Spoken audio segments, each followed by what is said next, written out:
నా బిడ్డ సచ్చిందన్నారు కానీ మట్టే వణికిపోయింది నా బిడ్డ రక్తాన్ని रवाली खून से लिखी गई आजादी। हिस्सा 1। बाईसवीर पर अंग्रेज हुकूमत का राज अपने उरूज पर था। हर गांव, हर शहर और हर बाजार पर खौफ का साया छाया हुआ था। किसान अपनी ही जमीन पर गुलामों की तरह काम करते थे, जबकि अंग्रेज अफसर उनकी मेहनत का फल छीन लेते थे। किसी में इतनी हिम्मत न थी कि उनके सामने आवाज बुलंद कर सके, क्योंकि मामूली सी नाफरमानी पर कूड़े कैद फांसी सजा बन जाती थी। ऐसे ही एक सरसब्ज गांव में एक नौजवान रहता था जिसका नाम वीर था। इसकी आंखों में अजीब सा सुकून भी था और एक जलती हुई आग भी।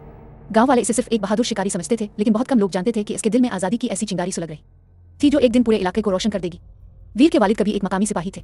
उन्होंने अंग्रेजों के जुल्म के खिलाफ आवाज उठाई थी, मगर उन्हें सरनाम फांसी दे दी गई। इस वक्त वीर सिर्फ 10 साल का था। बाप की आखिरी बात आज भी उसके कानों में गूंजती थी, बेटा, गुलामी से बड़ी कोई मौत नहीं, अगर जीना तो सर उठाकर जीना। ये अल्फाज वीर की जिंदगी का मकसद बन गए। साल गुजरते गए।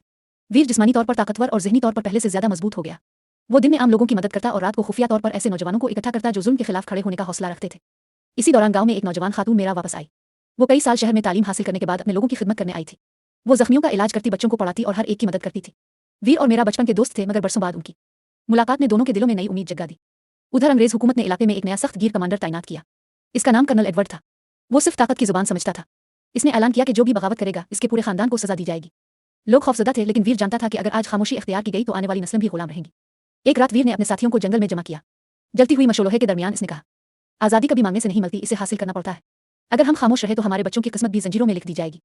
हर तरफ खामोशी छा गई। फिर एक एक करके नौजवानों ने इसके साथ खड़े होने का अहद किया। उन्हें मालूम नहीं था कि उनके दरमियान एक गद्दार भी मौजूद है, जो हर बात खुफिया तौर पर कर्नल एडवर्ड तक पहुंचा रहा था। अगली सुबह पूरा गांव फौज ने घेर लिया। सिपाही हर घर की तलाशी लेने लगे। लोगों को बाजार में जमा किया गया।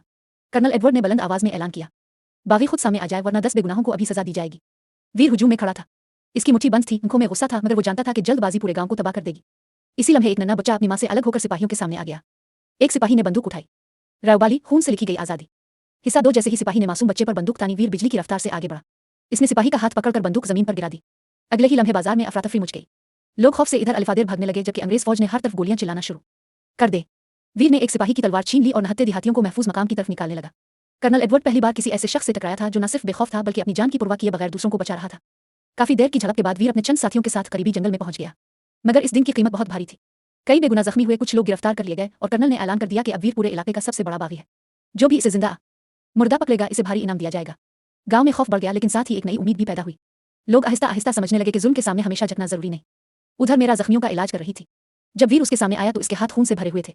मेरा ने खामोशी से इसके जख्म साफ किए और आहिस्ता से कहा, यह रास्ता बहुत मुश्किल है, मगर अगर तुम पीछे हिट गए तो सबकी उम्मीद टूट जाएगी। वीर ने जवाब दिया, मैं अपनी जान हार सकता हूं, मगर अपने लोगों की आजादी नहीं। इसी रात बागियों की एक खुफिया मजलिस हुई। फैसला हुआ कि अब सिर्फ दिफा नहीं, बल्कि अंग्रेजों की असलहागाह और रसद के रास्तों को भी निशाना बनाया जाएगा, ताकि उनकी ताकत कमजोर हो। लेकिन किसी को मालूम न था कि वही गद्दार एक बार फिर सारी मंसूबाबंदी कर्नल एडवर्ड तक पहुंचा चुका है। चंद दिन बाद जब वीर और उसके साथी एक पहाड़ी रास्ते से गुजर रहे थे, अचानक चारों तरफ से अंग्रेज फौज ने उन्हें घेर लिया। गोलियों की बारिश शुरू हो गई। कई बागी जमीन पर गिर पड़े, मगर वीर ने हिम्मत न हारी। इसने अपने साथियों को 2 हिस्सों में तकसीम किया। एक गिरोह ने दुश्मन को रोके रखा, जबकि दूसरा जख्मियों को लेकर महफूज रास्ते से निकल गया। जंग खत्म हुई तो वीर ने महसूस किया कि उनके मंसूबों की खबर दुश्मन को पहले ही थी। इसके दिल में